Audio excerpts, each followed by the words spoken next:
prutas na di maaasahan. Alam niyo po kasi mga mahal na kapatid, ang tunay po na mga mananampalataya ay meron po siyang tunay na bunga. Ano po? Ano po itong mga bunga na ito at ano po ang mga klaseng bunga na lumalabas po sa ating mga buhay. Kapag po tayo ay tunay na mananampalataya, ano po? At tayo po ay nakakilala sa ating Panginoon, meron pong prutas. Ano po? At sa gabi pong ito, magbubulay-bulayin natin sa tulong po ng ating Panginoon. Ano po ba itong mga prutas na totoo? At ano po yung mga prutas na hindi po natin pwedeng asahan? Na kapag nakita po natin to sa mga buhay po natin, sasabihin po natin, yan ang tunay ng prutas. At pwede natin masabi na tayo'y tunay na mga mananampalataya.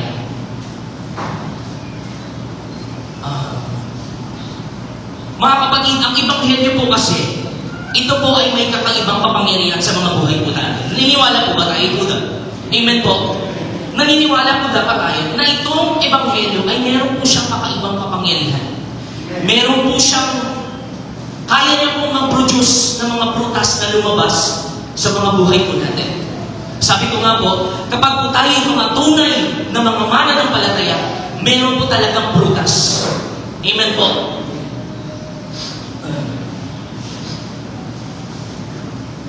At yung po mga katotohanan po na yan, itong mga prutas na yan, makikita po natin sa mga sulat ni Apostol Pablo.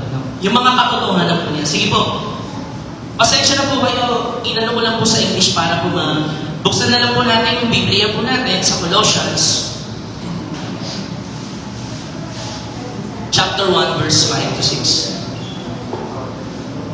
Ang sabi po dyan, because of the hope laid up for you in heaven, of this you have heard before in the word of the truth, the gospel, which has come to you, as indeed in the whole world it is bearing fruit and increasing, as it also does among you since the day you heard it and understood the grace of God in truth. Ayun po, dyan po tayo.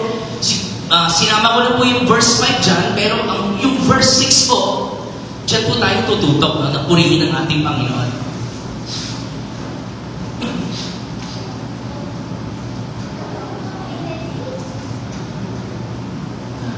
Sabi ko nga po kanina, ang Ebanghelyo po ay meron po itong kapangyarihan. Makikita po natin yan sa binasa po natin dito po sa mga sulat ni Apostol Pablo. Ang sabi po dyan sa verse 6 na po, yung unang-unang sultada po ng verse 6, sabi po dyan, which has come to you. Diba? Dumating sa inyo. Sabi po dyan, sa Tagalog.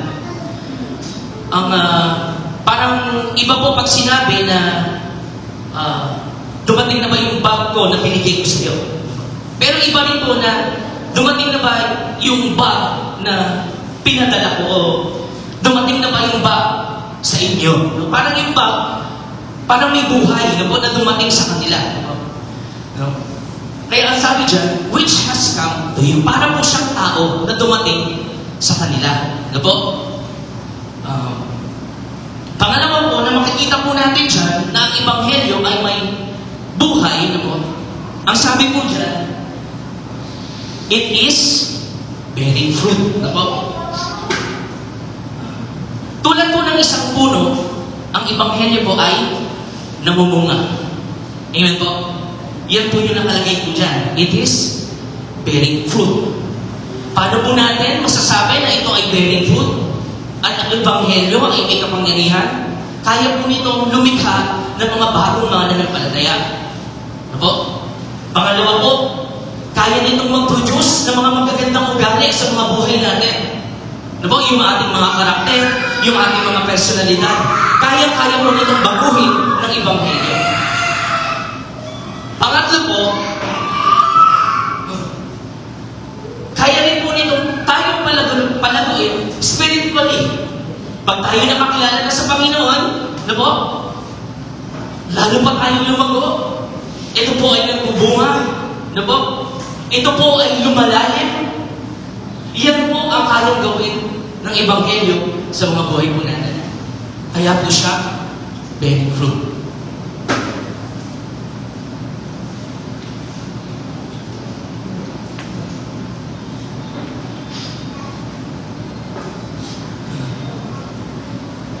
Yan po, no?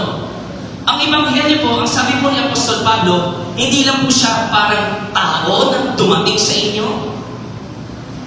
Para siyang puno, no? Na nagbubunga. Hindi rin po. Ang sabi niya po dyan, it is increasing. Lumalago. Kasi po, hindi po siya pwede. Kailan po nila na, sabi dyan, since the day you heard. Hindi lang pwede na narinig lang natin. Ito po ay lumalago at increasing. Alam niyo po, nakakita po ako ng translation sa English Contemporary Version ng Bible. Na-search ko po siya. Maaaring ito po yung ibig sabihin ni Apostol Pablo kung sinabi niya increasing. Sige po.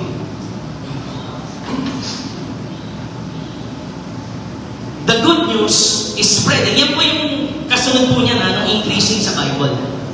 The good news is spreading all over the world with great success. Ano po? Ang Ebanghelyo daw po ay kumakalat. Parang sa sensya na po kayo, pangit po yung example ko. Para po siyang virus na mabilis na kumakalat. Ano po? Kaya yung endemic, nagiging pandemic, ganyan po yung kapangyarihan po ng Ebanghelyo. Ano po? Kaya nitong magbago ng buhay. No po, kahit mayaman ka, mahirap, kahit nakatira ka sa pinakamaliblib na mga lugar, na ikaw ay isang Eskimo, nakatira ka sa malalamig na lugar, kahit sinong tao ka, kaya nitong baguhin ang sinuman. At ito'y kumakalat kahit saan. Sabi dyan, it is spreading. Amen po? Ngayon, ang tanong po, paano po natin alam na po?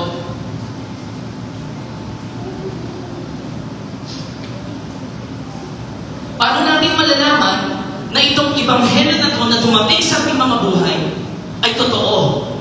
Ay yung mga prutas na ito ay totoo. Kasi alam natin na ang Ebanghelyo ay pag dumating po sa atin, nagkukos po ito ng mga tunay na prutas. Amen po? Amen. Amen. Kaya po ang tanong natin, paano po natin malalaman meron po ba tayo nitong mga prutas po na ito? No? Ano po itong prutas na to? At ano yung mga prutas na totoo at hindi natin pwedeng asahan? Nakakasabay po tayo, no? Puri ng Panginoon.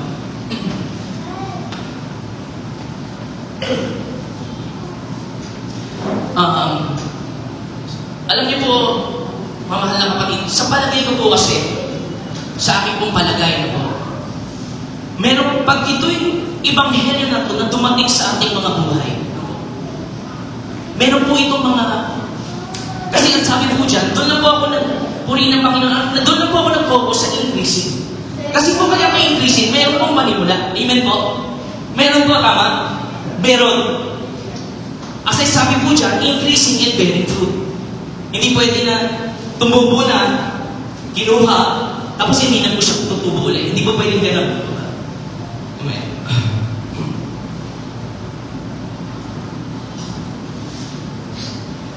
Yun nga po, akin po nabanggit na meron po siyang initial na bunga sa mga buhay po natin. Ano po? Initially po kasi, normally, ito po yung mararanasan po natin. Pag Ebanghelyo, dumating po sa atin. Normally, kadalasan, ito po yung mangyayari. Unang-una, nakikinig na tayong mabuti. We pay attention sa Ebanghelyo. Dati naman walang dating yan sa'yo eh. Di mo ba? Wala. Nung hindi pa tayo nakakilala sa Panginoon, o kahit na tayo mga bagong mananampalataya, wala pong dating sa atin yun. Yung Ebanghelyo ng Panginoon. Sino yung po yung reference po natin dyan? Si Lydia. Diba? Ang sabi sa kanya, God, open her mind and start paying attention to what Paul is saying. Diba? Binuksan ng Panginoon, hindi lang yung puso niya. maging yung kaisipan niya binuksan ng Panginoon patungkol sa salita ng Lord. Pangalawa, nararamdaman natin na yung mensahe para sa atin personally. Nakaka-experience niyo po yan? Amen. Yan yung mga initial na mangyayari at normally kadalasan nangyayari. Pangatlo, concerned na tayo sa ating mga kaluluwa. Dati naman, wala tayong pakialam. Ang gusto lang natin, paano ko magwapo, paano ko yayaman, paano ko gaganda. Yun lang yung concern natin. Ngayon, concern na tayo, pag namatay tayo, saan tayo pupunta? Yan na po yung laman ng ating mga panalangin, yung ating salvation. Pang-apat,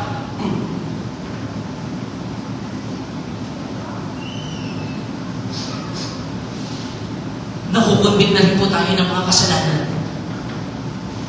Amen po. Dati, wala tayong pakialam.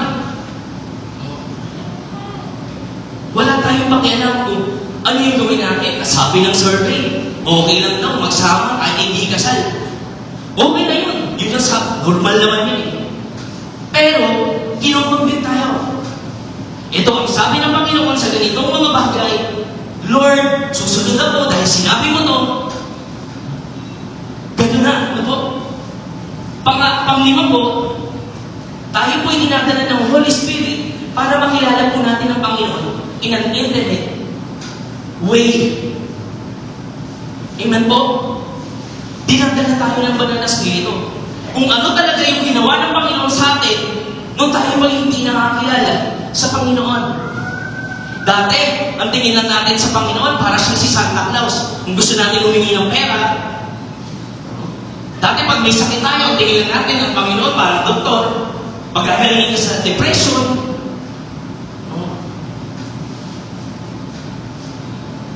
kung may sakit kang pagkagalingin ka, yun lang yung tingin natin sa Panginoon. Ngayon, hindi na. Nakikilala natin ang Panginoon na siya ang tagapamagitan sa atin. Siya ang magliligtas sa atin mula sa ating mga kasalanan. Naiintindihan natin at nangungunawaan natin yung kanyang ginawa para sa ating lahat. Amen po. Yan ang Ebanghelyo. Yan po yung kadalasang initial fruit na mararanasan po natin kapag ang Ebanghelyo ay dumating ng totoo sa ating mga buhay. Yan, hindi po yan pwedeng bigyan. Amen po.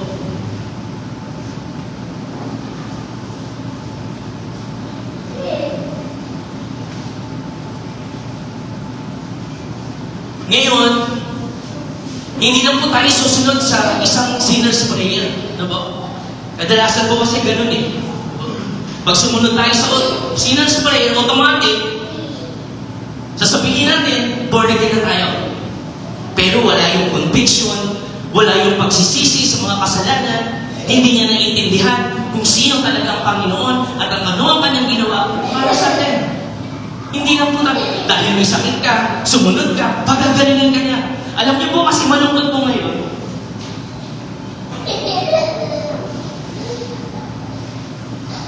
Kadalasan po, marami po, pag tayo po ay nag-evangelize, pag pinakikilala po natin, lalo po sa mga modern world po ngayon, kadalasan po, yung praise na Jesus loves you and He has wonderful plans for you. Tama naman po eh. Di mo ba? Wala pong mali doon. Jesus loves you. Paano ba yung love ng Panginoon? Nakapanood nga ako ng mga nagpipreach. Nagpipreach siya sa mga lansangan. May biglang mga nakikipag-argue. Sabi, what's the meaning of Jesus? It is love. Take note po mga makasalanan po ito. Meron pang mga lesbian, meron pang mga homosexual. God is love, sabi po nila. Ano bang love? Para ba siyang ang Panginoon? Para ba nating mga lolo at lola? konsentidor?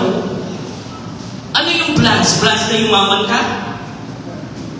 Ano yung plans? Yung pagkagalingin ka ng Lord? Opo, tama yun.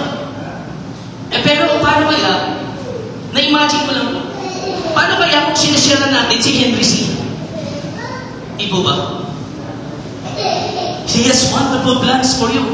Plans? Sorry. Brad, I own the SM. Ano yung love? Hindi, sumunod ka sa Panginoon kasi lalakas ka. Yung health mo, hindi pa babayaran niya na Lord. Malakas niya ako eh. So, mas 50 years old niya ako, sumasama pa ako ng marathon eh. Alam mo, Brad, dapat yung sinishare mo sa mga bilangguan. Paano kaya yung gano'n? Na-imagine ko lang po, bigla. No po? Kaya, hindi na po tayo susunod sa isang sinner's prayer. No po?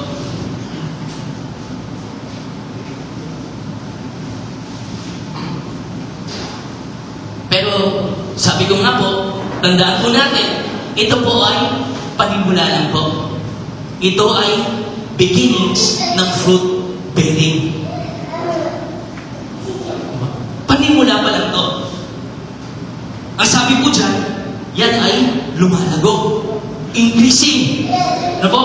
Kapag ang bunga ng Ebanghelyo ay totoo sa mga buhay po natin, ito ay lumalaki, lumalago, mag-multiply. Yan po ang kapangyarihan ng Ebanghelyo. Hindi lang po natatapos sa narinig po natin. Kundi ito po ay nagpapatuloy. Amen po? Amen. Kundi ng Panginoon.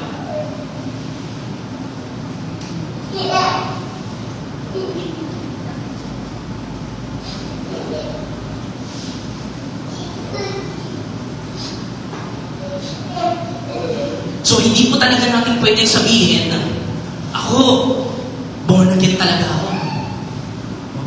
Kasi, nangyari sa akin yan. Nangyari sa akin yung sinabi mo. Pastor, Brother Archie, nangyari sa akin yan. Yung nakumbit ako. Ano po? Ngayon, masaya ka na. Satisfied ka na. Kasi sa tingin mo, pagkamatay tayo, pupunta agad tayo sa langit. Pero, dahan-dahan po. Ulitin ko po, ito po ay panimula lang. It is yung initial bearing fruit sa mga buhay mo natin. Ngayon, ano po yung gusto nating bigyan ng diin sa pag-aaral po natin ngayon, ang orihin ng Panginoon? Ano po? Alam niyo po kasi, marami po kasi sa mga tao ngayon,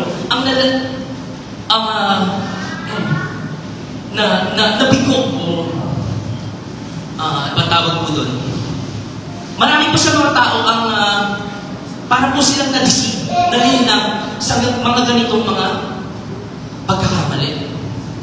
No? Akala po nila, pagkamatay nila, dahil born again sila, diretso na umupo sa langit. Marami pong tao pong ganyan. No po? Ang tanong po, paano natin malalaman, no po, na yung conviction na naramdaman natin, nung una tayo nakakilala at una natin narinig ang Ebanghelyo, paano natin malalaman na ito ay totoo at hindi lang po natin nililinaw yung mga sarili po natin? Alam niyo po, mahalaga po itong mga katanungan po na ito. Mahalaga po itong issue na to. Kasi po bakit? Ang dami po kasing warning, lalo na sa New Testament, yung mga ganitong katuruan. Unang-una,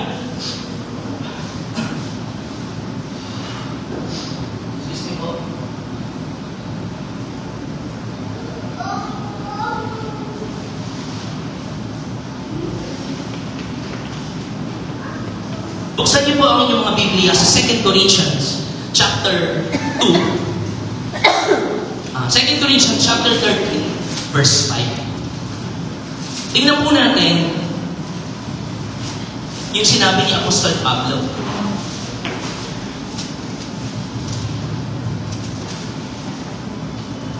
Sila, nandiyan ka na.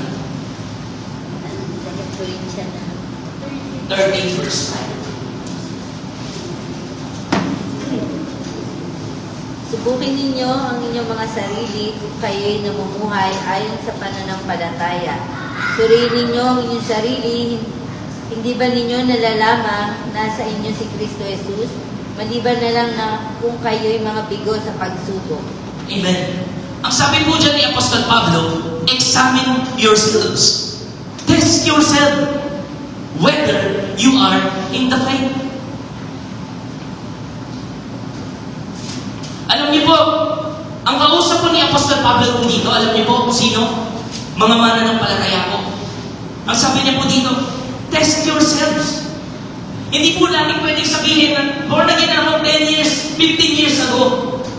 Pero hindi po natin iniisip itong issue na ito. At hindi po natin tinitest yung mga sarili natin. Whether kung tayo mga ay totoo, mga mananampalataya. Hindi po pala pwedeng gano'n. Sabi ni Apostol Pablo. Pangalawa po, ang sabi po ng ating Panginoon sa Matthew 7 verse 22 to 23.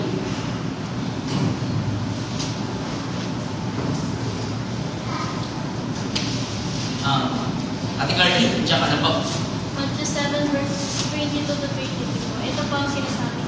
Pagdating ng huling araw, marami ang magsasabi sa akin, Panginoon, nangaral po kami at nagpalayas ng mga demonyo at gumawa ng mga kababalaghan sa inyong pangalan. At sasabihin ko sa kanila, kailanmay, hindi ko kayo nakilala.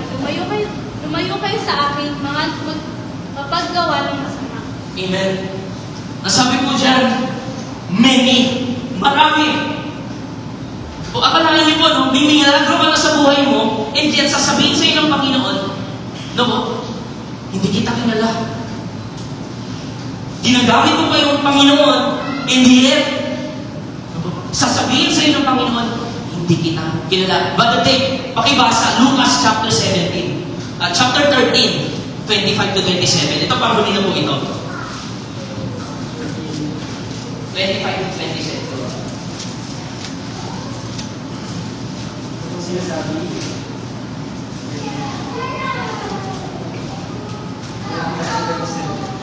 kapag ang tuloy sila na dito sa bayan, magtitiis kayo nakatayo sa labas at katok ng katok. Sabihin ninyo, Panginoon, makasunod ko ninyo kami.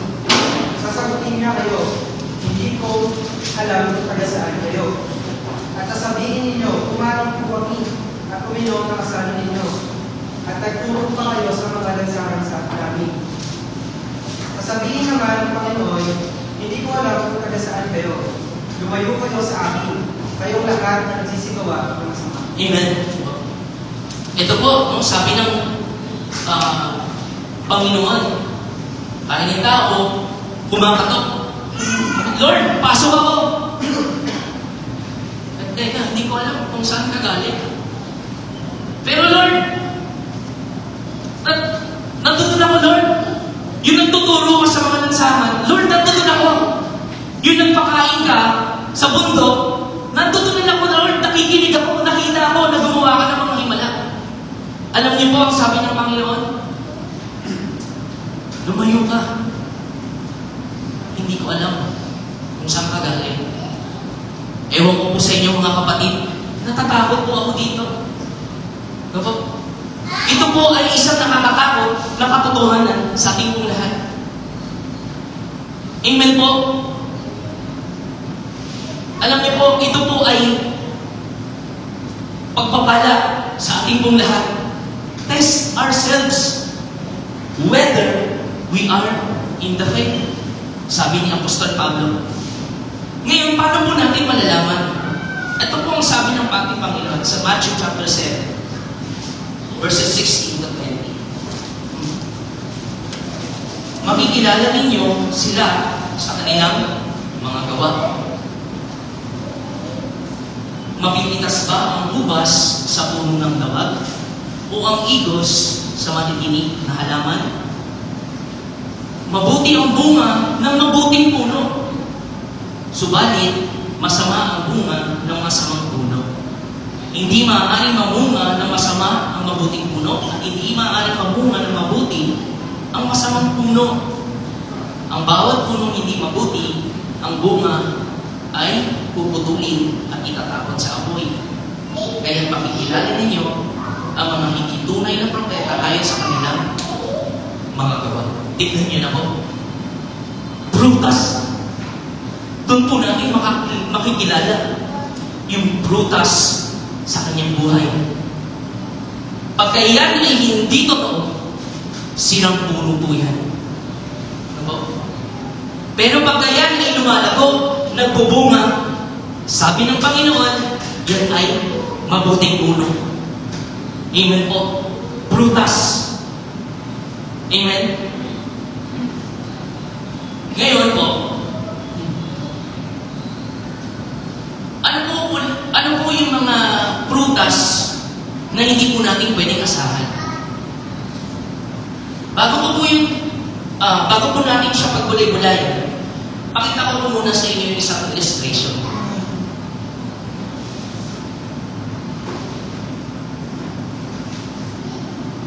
Ayan. Yung inyo pong nasa kaliwa, yan po ay halaman sa bahay po namin. Sorry po, straight na hindi ko nalinisan. Yung pong halaman po na yan ay peke, artificial.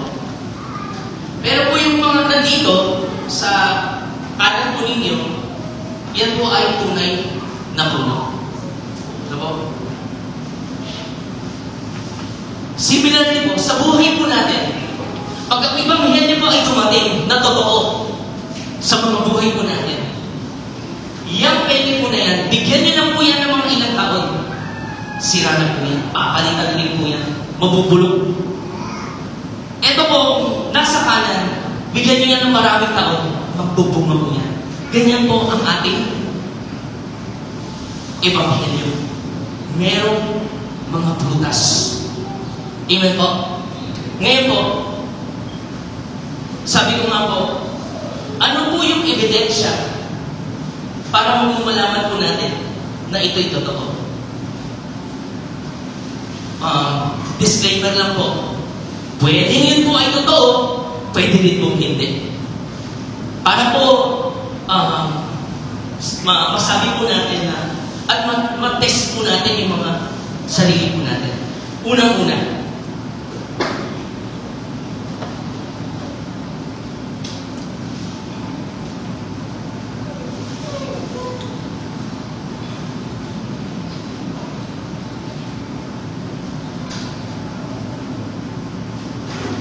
ikaw po ay sumunod sa isang altar call or sinner's prayer. Gaya po na nasabi ko po kanina. Alam niyo po, marami po talaga mga manan. Ako po, kasama po ako doon. At some point ng aking buhay, mananampalataya, kasama po ako doon at nakinig sa altar call. Kasama po ako. At hindi po natin siya pwedeng i-discount. Talagang marami po mga mananampalataya ang nakakilala sa Panginoon dahil po sa sinner's prayer at sumunod sa altar call. Pero po ang tanong, ilan na po kaya yung mga naimbitahan po natin dito na nag-sinner's prayer at altar call na hindi po natin kasama ngayon?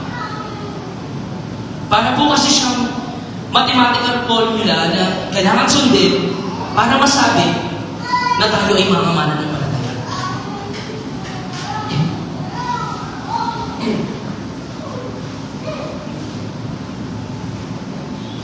Kaya, pagka sumunod po tayo dito, automatic, pwede na natin sabihin, born again na tayo. Satisfied na tayo, masaya na tayo. Pero dahan-dahan po. Kasi, meron pong example ang ating Panginoon dito. Yung kanyang parable of soil. Ito po. Makikita po natin sa Lucas, chapter 8. Dalawa lang po yung ating pong pagbubuli-bulayan. Ang sabi po dun sa unang lupa, yung hardened soil, kasi parang umihip yung hangin, nagkaroon ng mga lupa doon. No? Tapos, hindi masyadong nakapag-penetrate kasi mababaw lang yung lupa. Sabi doon, receives it with joy. No? Mababaw po kasi. Hindi po kasi totoo. Yung pangalawa, yung thorny soil. Di po ba? Marami din mga tanim doon, kaya lang matitinit, hindi masyado nakapag-penetrate. Ang ibig sabihin po ng Panginoon dito, nung thorny soil, dumating yung mga pagsubok. May sakit. Nagka-problema. Dumating ang pandemic. Hindi na po natin nagawa yung ating pagpapatuloy sa ating Panginoon. Hindi po talaga tayo bumapit sa Panginoon. Yan yung ibig sabihin ng Panginoon dito. Meron palang mga tao ganun. Sa simula, they receive it with joy. Ang saya. Born again na ako. Yun nga lang, dumating ang pagsubok sa kanilang mga buhay, they fall away. Dumating yung mga distraction, they fall away. Bakit? Hindi kasi totoong bunga. Mababaw. Kaya, pwede natin sabihin, na itong bunga na ito ay hindi natin pwedeng asahan. Amen po? Tignan po natin yung Hebrews. Yung Hebrews po sa chapter 10, hindi pa natin bubuksan. Yung Hebrews, yung simulan po nito, nagpe-preach po siya sa mga congregation. Parang po mga churches po ngayon. Merong mga tunay na mananampalataya, merong hindi mananampalataya, at meron din po akala nila sila yung mananampalataya. Sabi ng author ng Hebrews,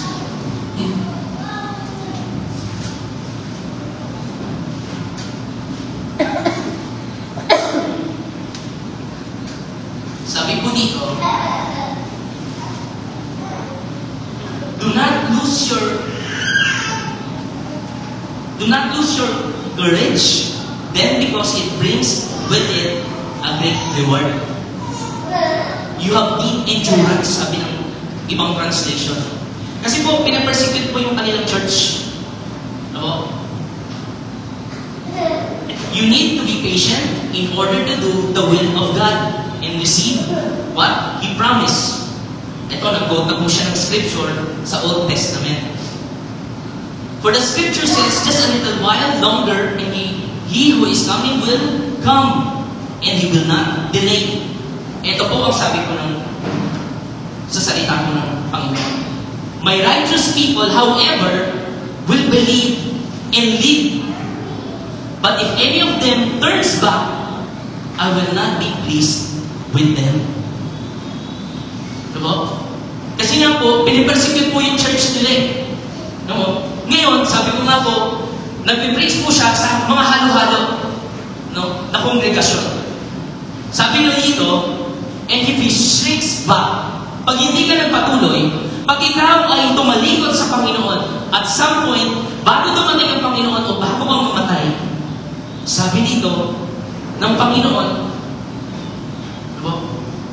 I will not be pleased with them. Hindi ako natutuwa, sabi ng Lord. Pero, meron din po siyang verse 39. Ngayon, kinausap niya po yung mga tunay na mga mananampalataya. Sabi niya po dito, we are not of those people who turn back and are lost. Instead, we have faith and are saved. Ngayon, kinausap niya na yung mga tunay na mga mananampalataya. Sabi niya, hindi tayo susuko. We will persevere in faith. Kaya hindi po natin pwedeng sabihin na 10 years ago, 15 years ago, tayo po yung mga born again. Ang tanong, tayo po ba ay nagpe-persevere sa ating pananampalataya? Amen po? Amen po? Nandiyan pa po ba kayo? Purihin ng Panginoon.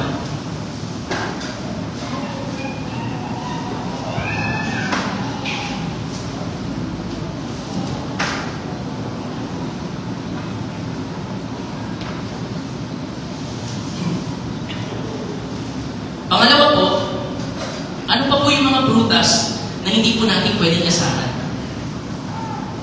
Marami tayong alam na salita ng Diyos.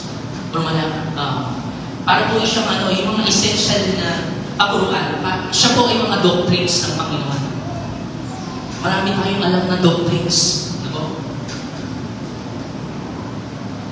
Ibig sabihin, tama yung mga doktrina natin, sigurado, pupunta na tayo sa langit. Ano po? Ito po yung sinasabi ni Santiago. Santiago chapter 2, verse 14 to 20.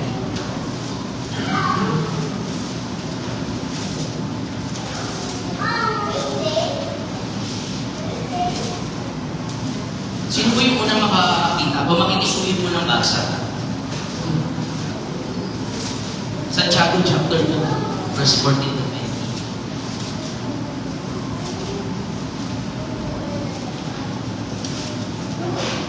At iinisan niya ka na po. Salamat po.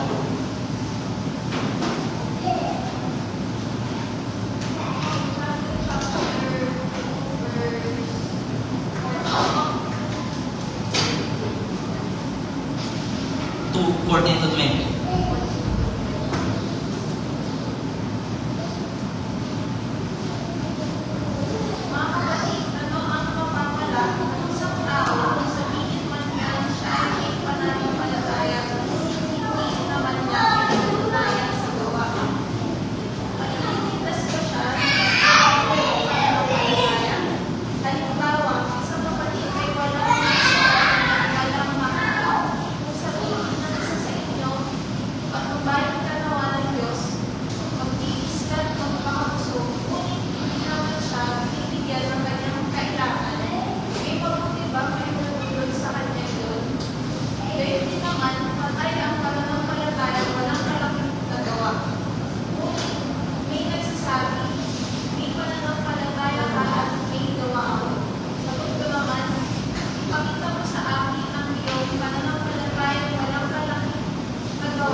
Siguro okay na po muna, Ate Yuri. Salamat po. No, madalas po natin maririnig po dyan yung salitang faith. Yung pananampalataya. Kasama po kasi sa pananampalataya, yung mga doctrines na pinaniniwalaan po natin. Pwede po kasi, totoo yung doctrines na pinaniniwalaan, pero hindi ka po talaga, marami kang alam na salita ng Lord, pero hindi ka naniniwala. Ito pong faith na po na sinasabi po dito. Tama na po yung doctrine niya, tama din po yung pinaniniwalaan niya. Na po? Ito po yung sinasabi po dito ni Santiago. Pero, ito po yung pagkakaiba.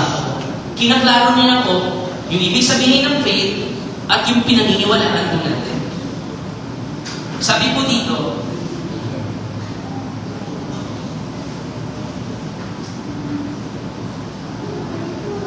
sa verse 19, babasahin ko sa English po.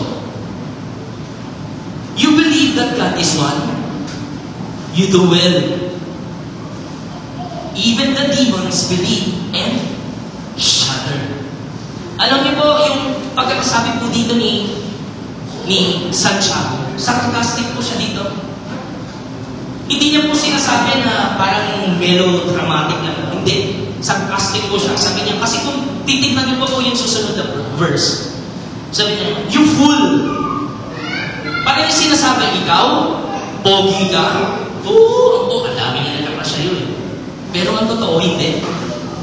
Sabi niya, do you believe that God? Sabi niya, do you believe in one God? You do well. Marami kasi pong tao, yung ganyan, naniniwala ako. Kay Jesus yan, magaling na propeta yan. Naniniwala talaga ako, marami yan himala. Pero, ito po yung pagkakaiba. Buti pa yung demonyo, natatakot. Sabi niya, demons believe and yet they shudder. Maraming tao, diba? Alam nila na mali yung kasalanan, pero hindi sila natatakot sa Diyos. Sabi dito, the demons shudder. Natatakot sila. Pagdating po sa mga katotohanan, wala na pong, alam ng mga demonyo yung katotohanan. Kasi alam nila, balang araw, parurusahan po sila ng Panginoon. Pero ito yung pagkakaiba. Sila, nanginginig. Amen po. At hindi po sinasabi ko dito na yung faith, dagdagan po natin yung mga good works po natin. Kung dati, yung good works po natin, 10, gawin 90. Tapos yung pananampalataya, 10. I-combine mo yan, pupunta ka sa langit. Hindi po. Ang faith po na sinasabi dito, kung tayo po ay totoo, yung ebanghelyo na dumating sa atin, automatic, isang araw lalabas po yung good works. Automatic po yan. Hindi po natin pwedeng pilitin kung saan po siyang lalabas yung mga good works natin. Siguro isa na lang po.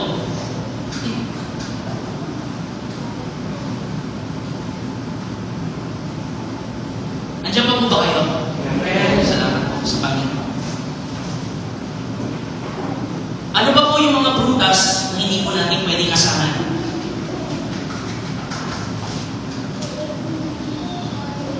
Pag ikaw ay na-impress sa ginawa ni Jesus, marami po kasing mga tao kung ganyan. Si Jesus, napakagaling ng propeta yan. Ang dami niyang pinagaling. Naniniwala talaga ako dyan.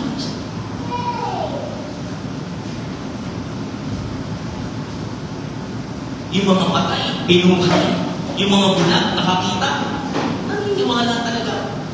Pero hindi po sapat yun. Hindi po sapat na na-impress lang po tayo.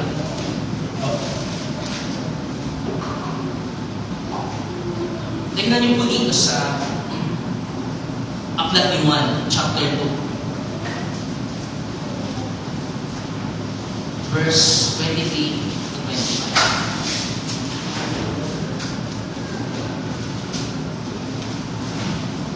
Sabi po dito,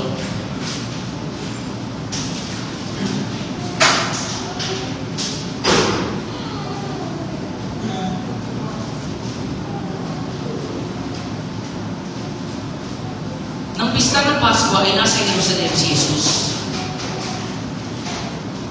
Marami ang sumampalataya sa Kanya. Kailan sila sumampalataya? Nang makita nila ang mga hinalang ginagawa Niya.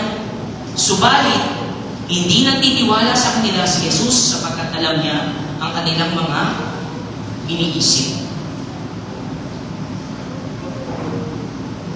Saan po yun?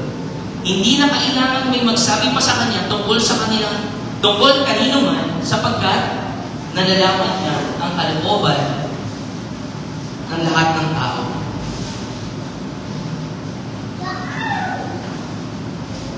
Ngayon, ano po yung gustong ipakita ng Panginoon dito?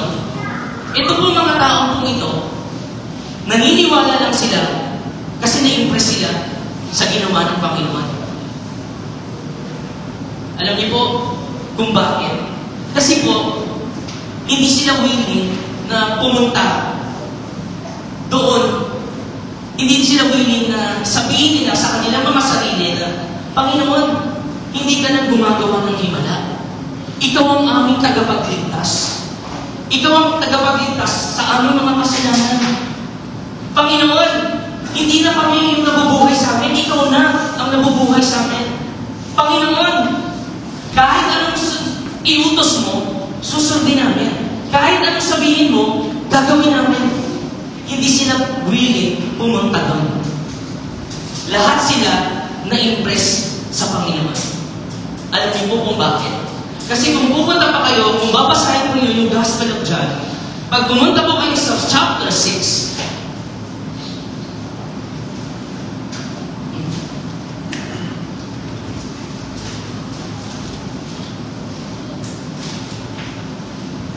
ang Panginoon, nagtuturo na po siya ng mga mabibigat. Pinapakilala niya na po kung sino siya. At itong mga alagad na to, sabi, they were grumbling. Nagpupulong-pulungan sila. Sabi nila, mabibigat yung mga salitang ito. Sino makakaunawa ito? Sabi ng mga alagad. Remember po, mga kapatid, ang sabi po dito, His disciples. So sa panlabas, akala natin, follower ni Jesus Christ. Sabi niya, His disciple. Sabi ng Panginoon, paano ba kaya pag nakita niyo ang anak ng tao, umaakyat, kung saan siya galing? Doon siya galing, sa langit. Do you take offense on this? Sabi ng Panginoon.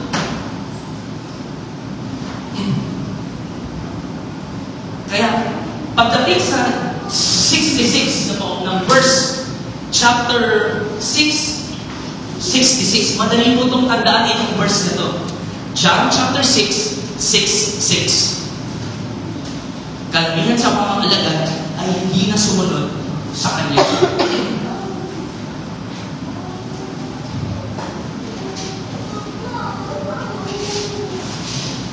Tumalikod sila sa Panginoon. Sa palagay ko, ito rin mga alagad na to, ang nagsabi, crucify Him! Crucify Him! Madali silang nakumbinsin ng mga Pharisees na ipapako si Cruz. Baka mamaya, sila pa yung mga sumisigaw. Baka mamaya, sila pa, isa sila sa mga pinagaling ni Jesus. And yet, sabi nila, crucify Him! No po? Kaya hindi po natin pwedeng sabihin, no po, na tayo po ay na-impress lang. Dapat, kilala natin yung Panginoon na sinusundan po natin. Kilala natin siya. Hindi lang puro emosyon. No po? Kasi mamaya, nadadala lang tayo ng emosyon. Sa isip po natin, kilala natin ang Panginoong Jesus, siya ang ating tagapagligtas. At yung ginawa niya sa ating mga buhay, wala dapat tayo dito. Tayong lahat. Kaya po tayo nandito, lahat po tayo umasa sa kanyang habag at awa sa atin. Di po ba? Kung hindi po yan ang nagiging inspirasyon po natin, wala. Hindi yan totoong puno. Kung meron po tayo mga yan, nung initial na buwan po na yan, hindi po natin pwedeng sabihin na tayo po ay tunay ng mga mananampalataya. Sige po, tatapusin ko na po.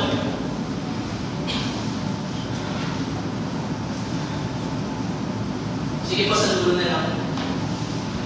Iyan po. Ayan po, kung wala po itong mga ito, wala kang good works to back up yung mga pananampalataya mo. Hindi tayo lumalago sa grasya ng Panginoon. Wala kayong fellowship sa Panginoon. Hindi mo mahal ang Panginoon. Wala kang pagkauhaw sa kanyang mga salita. Di ka sumusunod sa kanyang mga utos. Di mo mahal ang mga kapatiran. Di tayo humihiwalay sa takbo ng mga mundong ito. Kung meron po tayong initial na mga prutas, pero kung wala mo yan, hindi po namin pwedeng masabi na yung bunga po natin ay totoo. Amen po? Hindi po. Kasi hindi po natin siya pwedeng pagbasihan lang. Hindi po tayo pwedeng, hindi po natin pwedeng sabihin, ayan lang ang pwedeng natin pagbasihan. Kasi kung yan lang po, at hindi na po tayo nag-desire na lumago, yung mga initial po na naranasan po natin, wala na po tayong desire lumago, magpatuloy, kahit na dumaranas tayo ng pagsubok, kung wala po yan. Pwede po natin sabihin na hindi genuine yung mga prutas po natin. Amen po. Yan na lang po ang bahagi po sa atin ng ating Panginoon. Nawa po, ito po mga tinuro po sa atin ng Panginoon, mas silip po ang alam po sa ating lahat. Habang po tayo may hilingan. Hindi po natin pwedeng sabihin, born again. Narinig ko po kasi yung ilang taong ka na. Tama. Yung muna tayo nakakilala sa Panginoon. Pero ang totoo, araw-araw tayo nililingkatan ng Panginoon. Araw-araw. Hindi po natin pwedeng sabihin, ako, born again ako, member ako nitong CBN. Yung tatay ko nga, elder pa eh, may posisyon. Nag-aral ako sa mga Christian school. Hindi pwede na share tayo, pero sa opisina, iba yung mga ugali natin. Mga stumbling block tayo sa mga kapwa natin. Hindi nga kami magpatuloy. Hindi nga namin natin yung project namin kasi absent ang absent. Palaging late. Hindi po pwedeng gano'n. Dapat meron po tayong bunga. Sapagkat sa bunga, tayo po makikilala na tayong anak. At wala po tayong ibang puno na susundan, kundi ang puno ng anak. Siya ang ating puno. Yan po yung sinasabi niya sa John chapter 15. Hindi tayo pwedeng makapamunga kung wala siya, kung di tayo nakaupo sa kanyang puno. Amen? Amen po, purihin ang Panginoon sa kanya po.